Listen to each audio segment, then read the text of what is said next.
Imagine this. A fake HOA cop points a gun at my daughter's face just because she said no to him. Let's back up. When my wife passed away from cancer, the world went quiet, the kind of quiet that seeps into your bones.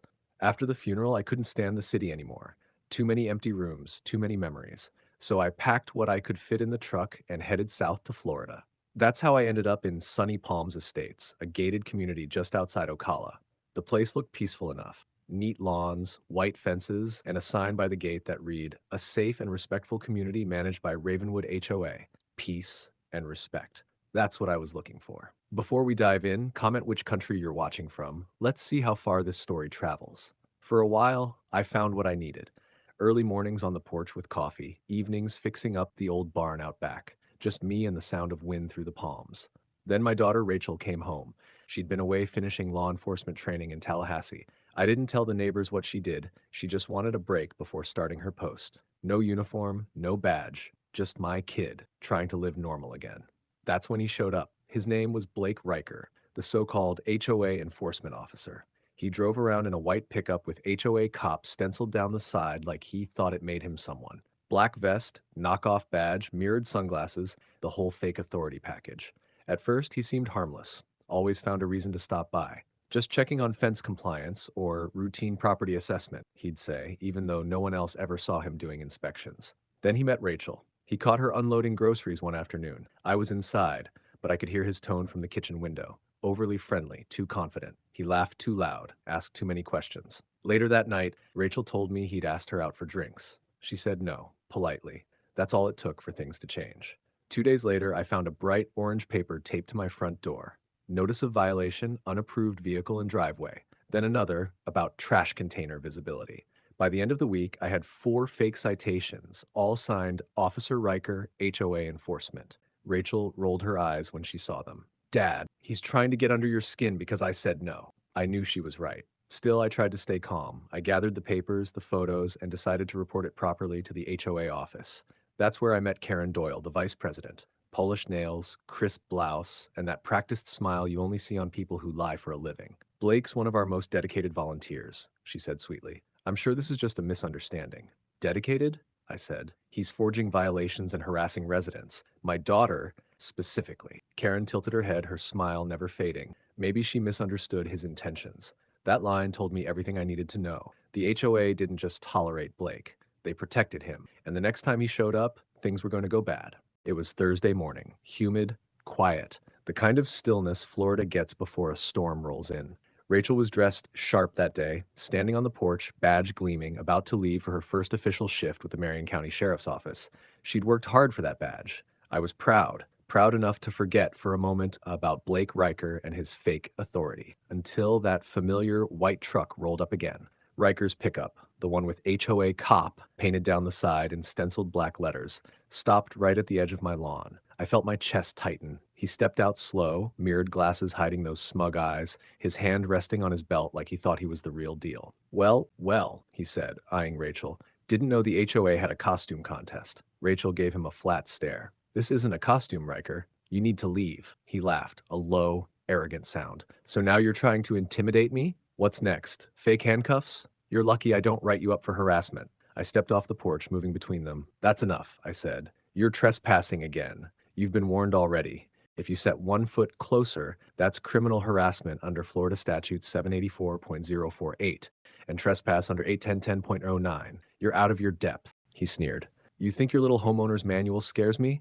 Then it happened fast. He shoved me, hard. My feet slipped on the damp grass, and I went down the porch steps backward, my spine slamming into the yard. Pain flared up my back, sharp and breath-stealing. Rachel shouted, "Dad!" And that's when Blake pulled a gun. It wasn't some prop or airsoft either. It was real steel. "You think you can threaten me?" he roared, waving the pistol toward her. "I run this neighborhood, not you." Rachel didn't blink. She moved, fast. 2 strides, a snap of motion, and her knee came up hard, straight into his groin. Riker folded, gasping in shock. Before he could recover, she drove her elbow square into his jaw. Bone met bone with a crack. The gun fell from his hand into the grass. Rachel scooped it up with practiced speed, stepped back, and fired one clean round into his leg. Blake hit the ground screaming, clutching his thigh, cursing, crying. Rachel stood over him, weapon trained steady, her voice firm. "You pointed a loaded gun at a law officer," she said. and harassed my dad on his own property. You're done, Blake. She pulled her radio from her shoulder. This is Deputy Rachel Morgan, badge 327.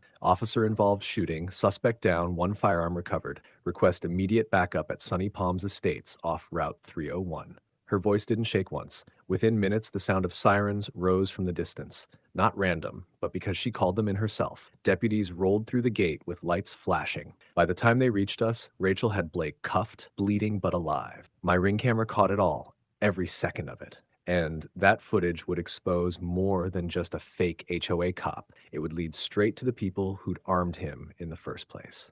If you're enjoying this HOA story so far, like and subscribe because the story is only going to get better. By the time the paramedics arrived, Riker was pale and crying, a mix of pain, adrenaline, and disbelief. They patched the bullet wound on his leg while deputies secured the area.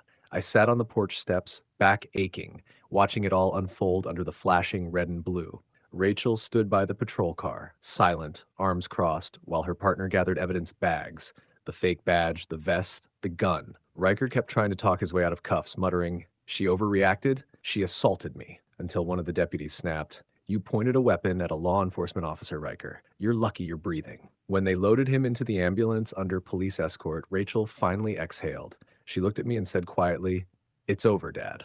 But she was wrong. The real storm was just starting. Detectives from the county's internal investigations unit took over that afternoon. They went through Rachel's body cam, the ring footage, and every citation Riker had issued in the past 3 months. By evening, the evidence table was covered with fake notices, doctored paperwork, and emails from the Ravenwood HOA Enforcement Division. And that's when the connection appeared. Riker wasn't just some rogue volunteer. He was related to someone inside the HOA. A background check revealed his emergency contact, Karen Doyle, the vice president who had brushed off my complaints. Further digging uncovered what she'd conveniently left out of every meeting. Riker was her stepson. Karen had remarried 2 years ago after her divorce, and Blake's mother was her new husband's ex-wife. It sounded messy enough, but the investigators didn't stop there. When they subpoenaed phone records, everything clicked into place. Text messages between Riker and Karen painted a clear, ugly picture. One message from him read, "Rachel said no, told me she's not interested." Karen's reply hit like a hammer. "No one says no to my stepson. Deal with her. Give her citations, make her pay fines. She'll give in eventually." There it was. The motive, the harassment, and the conspiracy all in writing. That single thread exposed the whole conspiracy. Harassment, intimidation, and weaponized HOA power. When the warrants came down, deputies raided the Ravenwood HOA office before noon. Karen Doyle was escorted out in cuffs, still shouting about misunderstandings and false accusations. But the evidence spoke louder than she ever could. She was charged with conspiracy to commit harassment, accessory to aggravated assault with a firearm, and misuse of official position under Florida HOA law. Each carried heavy penalties, the accessory charge alone up to 15 years in state prison and a $10,000 fine. As for Riker, the book was thrown at him. He was charged with aggravated assault with a deadly weapon, a second-degree felony, punishable by up to 15 years in prison and a $10,000 fine. Impersonating a law enforcement officer, a third-degree felony, 5 years and a $5,000 fine. Armed trespass on occupied property, 5 years and a $5,000 fine. In total, he was facing up 25 years behind bars and $20,000 in fines, not including restitution and loss of property. That night, the neighborhood was quiet again. Real peace. Not the kind promised by HOA signs, but the kind earned through justice. Rachel sat next to me on the porch, badge gleaming in the porch light. I asked softly, "Think we'll ever hear from them again?" She smirked, "Not for at least 25 years. And I believed her, because here in Florida, when the law knocks back, it hits hard.